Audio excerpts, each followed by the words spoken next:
Hey everybody, what's going on? Welcome back to Year of the Batman, and today we're gonna go over two episodes from the 1960s Batman, uh, "The Curse of Tut" and "The Pharaohs in a Rut." So the villain of these two episodes is King Tut, and I've never really seen him be like the main villain of any kind of Batman media. I've seen him referenced. Um, but I've never seen him be like the main focus. If you don't know much about him, I didn't really either. Apparently, he was a Yale professor, and he got hit on the head, and then from that point on, he thought Gotham was his domain to rule, and he was like King Tut himself. So very wacky. So I dig that. It starts out with it's in the park, and this big Egyptian statue comes and it announces to the public, "Hey, there's some doom and gloom coming to Gotham. Watch out!" Ooh, and this is kind of a funny bit. They're like, "Oh, well, maybe it's like the Egyptian wing from the museum. They're doing a publicity stunt." And they call Bruce Wayne, the chief of the commissioner, and they call Bruce Wayne, and Bruce Wayne's like, "Oh no, it's not us." And then they're like, "Okay, well, let's call Batman." So then they call Batman.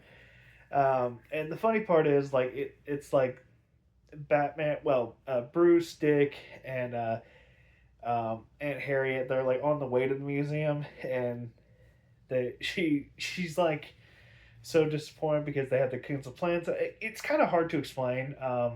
Just had to watch it. It's just like silly, silly antics. But anyway, so they go uh, to the Sphinx thing. They like try and explore it, and it's booby trapped, of course. And it's funny, like there's like this door, and you pull it, and like a knife about that big comes out, and that was the booby trap. And I'm like, unless it was like from this point on, or like right in the heart, that would just be a mild inconvenience to Batman and Robin.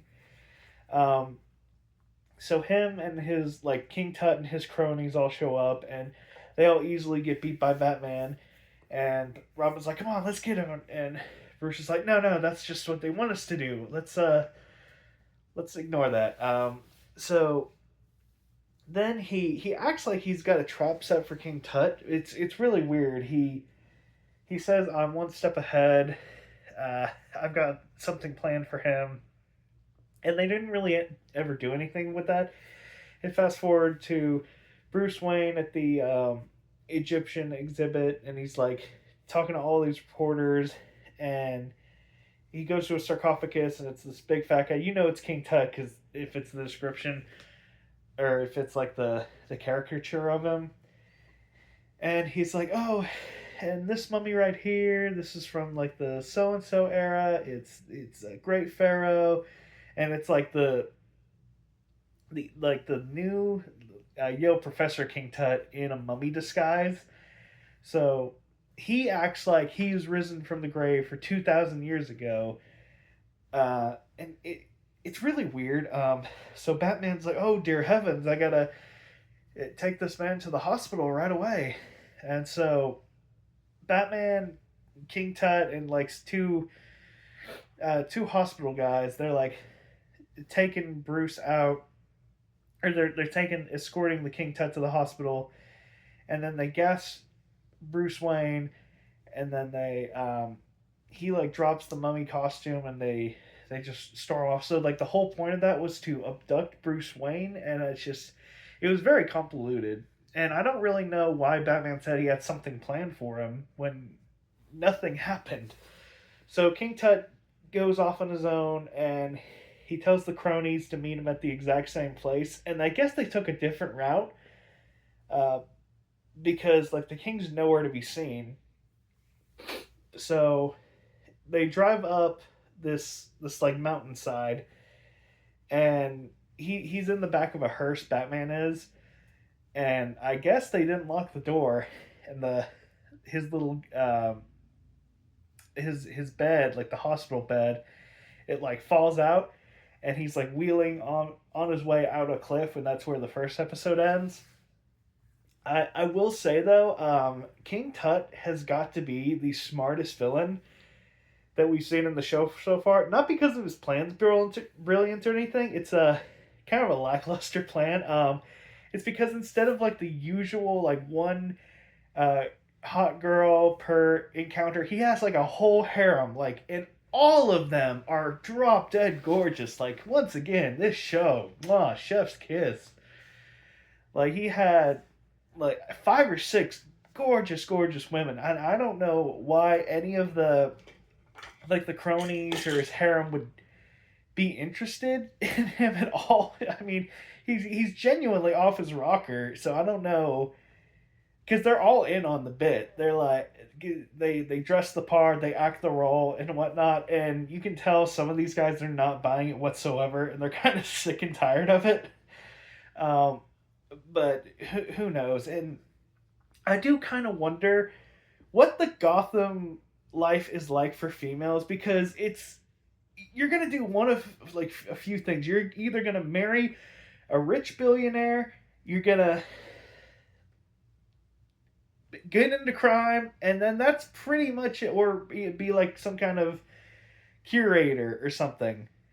Like, where are all these women coming from that like go to crime? It's nuts. It's I don't know why so many turn to it, and they don't really do anything with it. They're just like, yeah, I'll just have the Joker be my sugar daddy, and that's the plan. Like, what plan is that? But anyway, I digress. So, first episode ends, and this one genuinely for the start of the next episode is sheer luck how Batman survived because he was like strapped to the bed, and he was like gagged and whatnot, and he's about to careen off the cliff, and there's just this pole. I guess it's to prevent like cars from driving off, and he just so happens to get like right under it and ground. It's like a guardrail, and I'm just like, buddy, if that wasn't there, you were dead. That wasn't even a skill thing. Like you just would have died. You got lucky. So Batman he shows up on the TV and he's like, haha, hey, King Tut, fuck you, I rescued Bruce Wayne. Shows what you know, jerk. Um, and then Batman he suspects that Bruce is gonna get kidnapped again, which I don't know why he went to that. Like they make it seem in Gotham there's like several billionaires and millionaires. So I'm just like, why would they go for the same guy twice?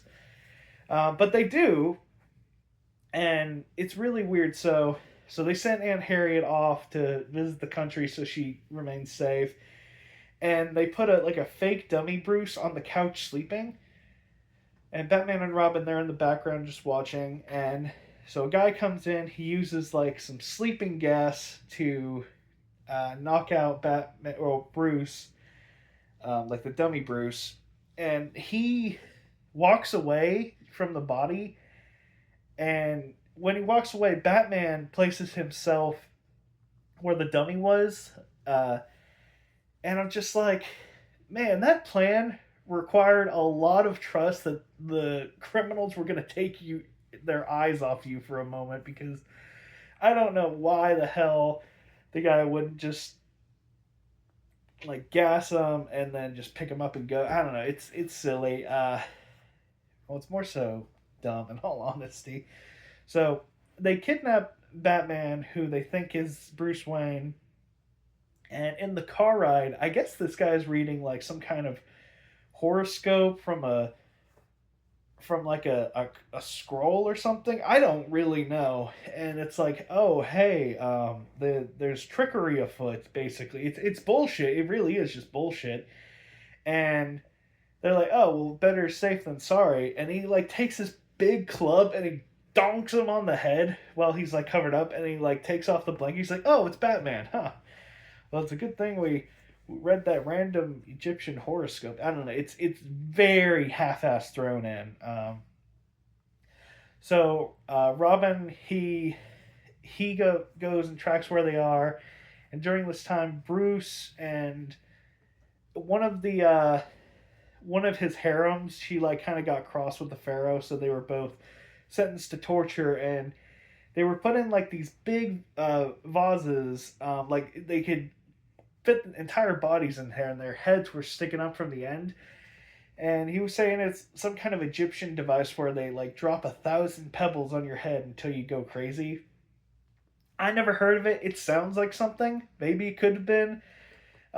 So they put 1,000 pebbles on both of the guy. Like they just like let it drop to their heads, and they're like, "All right, let's break them out of their vases. They should be mindless slaves by now."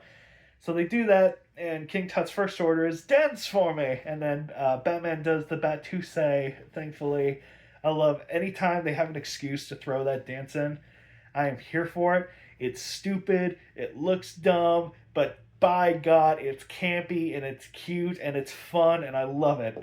So, yeah, Batusay make an appearance. I love. So during the dance, Batman does knock out a few guards, and then Robin, he comes out. He's like, "I'm here to." Oh, you're already in the middle of this. All right. So they knock out all the guards and everything, and King Tut, he escapes in the Batmobile, which is weird because his truck was right beside the Batmobile. And Batman and Robin and Alfred, they all, because Alfred had to drive the Batmobile because Robin can't, which I find the idea of Alfred driving the Batmobile hilarious. So it's those three chasing King Tut, and they're trying to like override the Batmobile controls, and it's really weird. This ending was pretty half-assed too. They try to hack in, and they're like, "Oh, hey, a computer eject the Batmobile seat," and nothing happens. And then the Batmobile, like it escapes, and then it comes back, and he's like, "Oh, I figured out how to use the Batbeam," and he's like, has it targeted at the car, and then as he pushes the button, then the ejector comes out, and I'm just like, why didn't that happen before? Why did that only work when you press? And they don't even say, "Oh, I switched," but like if they would have made that excuse, like, "Oh, I anticipated that he would have done that, so I switched the button," like, no, it's just like an error on the Batmobile's part. It's just really weird. So he gets ejected, and he's defeated and all that stuff, and he wakes up in like the commissioner's office or whatever, and he's back to like the Yale professor persona, and I'm genuinely wondering if it's fake or not. I don't know if we do see him again. There's potential for that character. I could definitely see him coming back for another two-parter, maybe a third two-parter, but who knows? We'll just see from there. As of now, he's back to normal, so we'll see. But yeah, that was a lot of stuff was bullshit into that episode. So if I was gonna rank it, I'd probably give it a 3 out of 7. It's just it's a little below average for this show. Gotta say, a little below average. But yeah, that'll do it. Bye.